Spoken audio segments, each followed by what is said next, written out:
everybody. I am Vita. This is, he does have a name, Hal. You can speak. Anyways, so we're on a road trip to Nelson today, and I thought this is a great time to continue answering some of the questions that we have not answered yet. And we're going to start off with the two questions. One was from Doreen Lukowicz. I hope I pronounced your last name correctly. What is the backstory behind how you and Hal came to be the main people, caretakers for Sandon, and how long have you been doing it? And is there any interest for people to live there full time, or is that an option? And in brackets, not for me, but just curious. A very similar question was from Elf Cattermole. Thanks, Elf. And Doreen, by the way. I would like to hear what Sandon looked like when Hal first saw it and Vita's first impressions. Happy New Year. So we're going to flip the camera around and we're going to get Hal to answer his part of those questions. See you in a moment. Well, good morning. And yeah, this goes way back in the memory banks for me. What was my first impression of Sandon? Very first time I ever set foot in Sandon, which was in the 60s.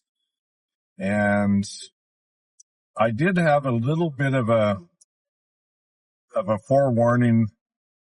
And so I had an imaginary impression of Sandon at first, because my grandmother particularly had talked to me about it and shared some of our family history in Sandon and the area here. And so I had an image in my mind. It wasn't really very accurate until I did see Sandon for the first time. It was with my grandmother, who lived in Nelson, and we came out here, and she had friends in the Sandon area. And then, of course, that's how I got to know the people who encouraged me to settle in Sandon. And it wasn't particularly planned. I was a teenager and had lots of ambition and ideas. But anyway, my first impression as we drove up the road, and just there was kind of that eerie feeling you get in a place that has emptied out. And as we came into view of Sandon, and of course, a lot less trees then than there is now, so you could see it from farther away. And the weathered look of the buildings and debris scattered everywhere. That was one of my first impressions. It really looked like a place that had a bomb dropped on it. Parts and pieces of buildings and just garbage. Sandon had become a garbage dump for locals, and if you wanted to get rid of an old car or whatever, that was a place you could do it. So it was chaotic, dark, sad. And that was an impression on me. It was just the sadness of a place that had been so vibrant, and which my family had been part of its history. Sadness and loneliness. Anyway, I just remember, the majority of the buildings unused, empty. Vandals had done a lot of damage, and it was just a fascinating place. And of course, all kinds of old elements of buildings that were out of vogue. So people had just thrown them as they tore the buildings down in Sandon for lumber. They just discarded some of the old Victorian elements. They were in the debris. So was wrecked furniture and things, wallpaper hanging off walls, that kind of a thing. But amongst all that, there was still some amazing beauty. And, the Virginia block in those days was still fully furnished.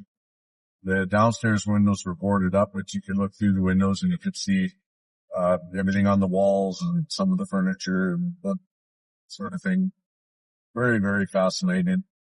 And there was certainly that feel of greatness that had once been there.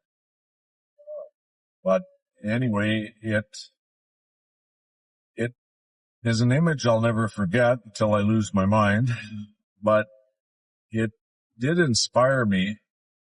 And of course, in the next couple of years after that, I began thinking about the importance of having a museum in Sandon and of trying to assure some preservation before all was lost, because you could see it was rapidly disappearing.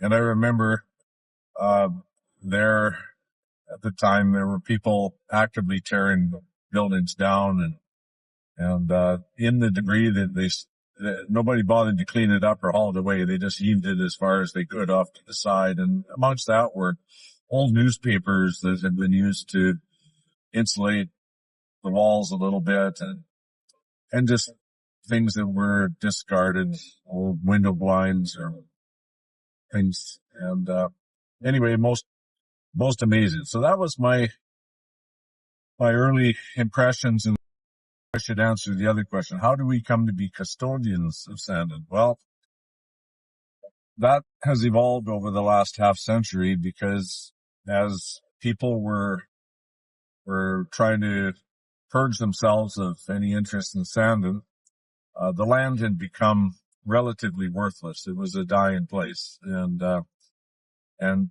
sadly, I didn't have money to start with. It would have been great if I'd have had some money in those early years. I could have bought virtually everything in Sandon.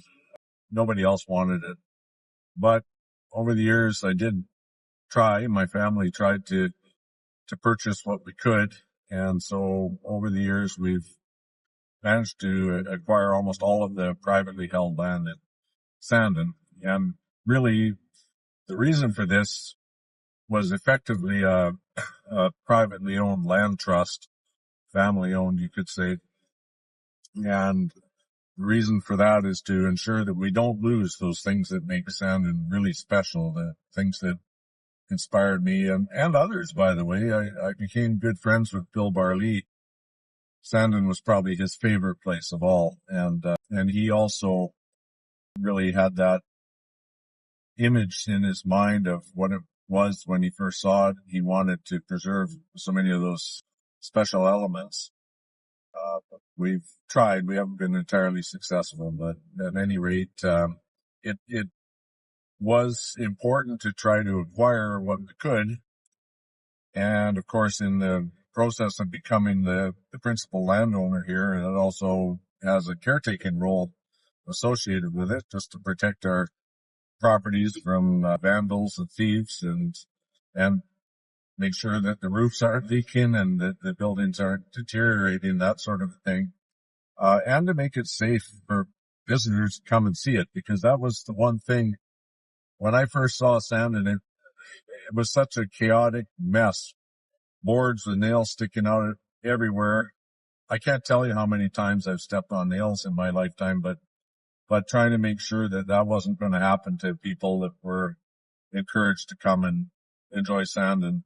So that just became part of my family's daily routine. We would just, every day, it was part of our program to clean up another little spot in Sandon and make it safe, making sure we didn't lose the valuable historical elements, but cleaning up garbage and wrecked cars and any other things that detracted from it, and ensuring that people could focus on the real history without getting tetanus in the process.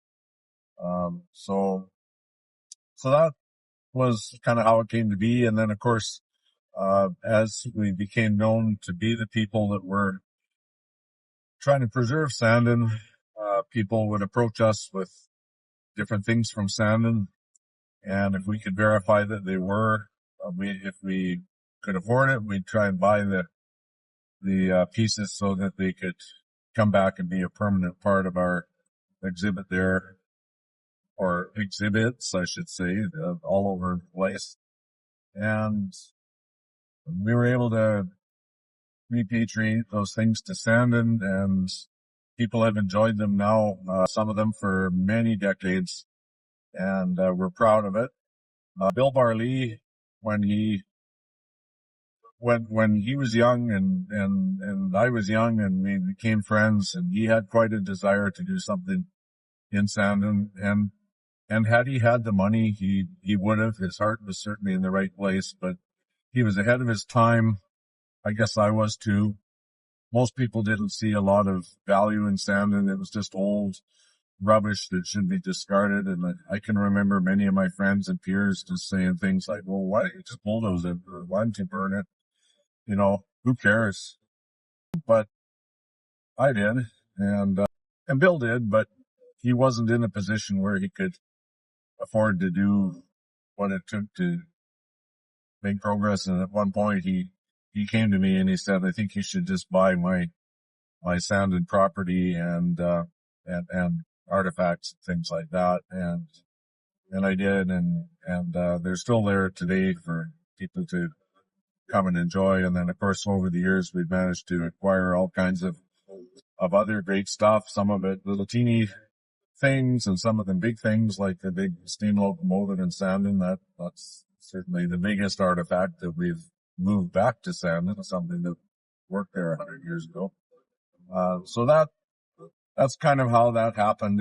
It wasn't like we just planned it all in the very beginning and it did it. It just evolved, and of course we're the ones that are there all the time on the ground, and it just makes sense. So we're very protective of Sandon, not surprisingly, and we have to be for our own interest and everything. But we welcome people who are genuinely interested in history and that are positive, productive, contributing people.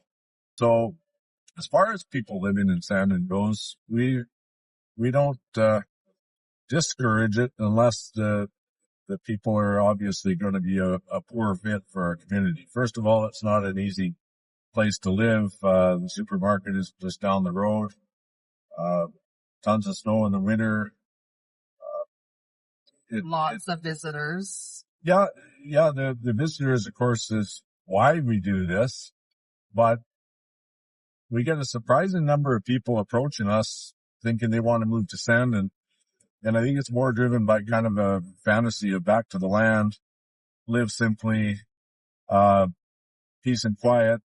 And I can tell you right now that if that's what you're thinking, Sandon is exactly the wrong place for you, because you've got thousands of people every year coming right past your front door and wanting to see and interested in what goes on in Sandon. And so, Vita always describes it as like living in a fishbowl. Well, if you don't like living in a fishbowl, don't move to Sandon. Find somewhere that's actually, quiet and maybe remote, but Sandon would not be the place for you. We've had a lot of bad experiences with people that come there and talk a good line, and then it becomes pretty apparent they're on the take. They're looking for something for nothing, and they're coming there to take, not to give. Those people are certainly not a benefit to Sandon, and if we know that, certainly me and my family members won't be encouraging those people to be involved, because it's counterproductive. And in some cases we've suffered some fairly severe losses.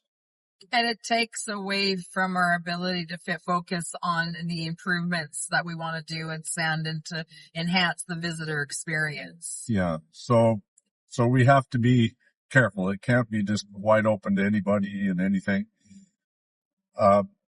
It's really important, if you want to come and do well in Sandon and live well, that we all share the same passion for the history, and it has to be solid, not flaky, because the last thing we need is people coming there and undoing the work and the care that we put into it, or coming there and doing really destructive things. We had a bad tenant at one point that, we trusted him, and sadly, even though I had asked, I said, are you keeping your chimney pipes clean? And of course I was told an untruth, and he had the inevitable chimney fire that burned the place down. And that was just a terrible loss for us. We lost everything in that case. He lost some of his own possessions, but there wasn't enough passion there for Sandon, and so it wasn't in Sandon's best interest. So we have some very dedicated volunteers, regular people, some of which have been coming to Sandon for decades and helping out with projects and doing nice things that everybody gets to enjoy. And we absolutely love those people and appreciate what they do. And that's the kind of people that we would want to see come to Sandon. So anybody who's genuinely interested, you're never going to get rich at Sandon. I can pretty well assure you that. But you'll live comfortably. Yeah. And it's fun, and it's a great place to let your creative juices flow. Yeah. For people who like doing something collectively as a group, positive things, there's great social element there. We've had people come who came there to try and push us out, and they came there to do war with our community. We still have a few of these diehards around. They've been a very destructive thing for Sandon, and there's nothing that I'll do to encourage that. In fact, I'll be very glad when we don't have any people like that anymore. It'd be nice to have people who are all on board for Sandon and that put Sandon number one. There's some things that cross purposes here. We've got some extreme environmentalists that don't want anybody coming to Sandon. They don't want to preserve the history. They just want it off bounds, like a nature preserve. They don't believe what happened in Sandon in the early days was right, and their answer to everything is let it return to nature. Well, that's 180 degrees opposite of what we're trying to do, which is preserve history and tell the story the way it really is, not the woke version and trying to pretend it didn't happen. No, this is what happened, and let's learn from it and appreciate some of the good aspects of what happened in Sandon, and appreciate that some of the bad things that happened in the early days caused us to learn to do things differently. And for anybody who's awake, mining is done a lot differently today than it was done then. A lot of the working conditions, those sorts of things are very different, and that's because on the ground things happened that caused people to want to see change. And then sadly, of course, with Sandon, through all those boom years, everything was so active here. It was one of Canada's hotspots, and the fact that could go in basically one lifetime to a community that was destined to disappear, but that's what inspired us to try and hang on to that and keep it. That was over 50 years ago, and what we have today is the result of that.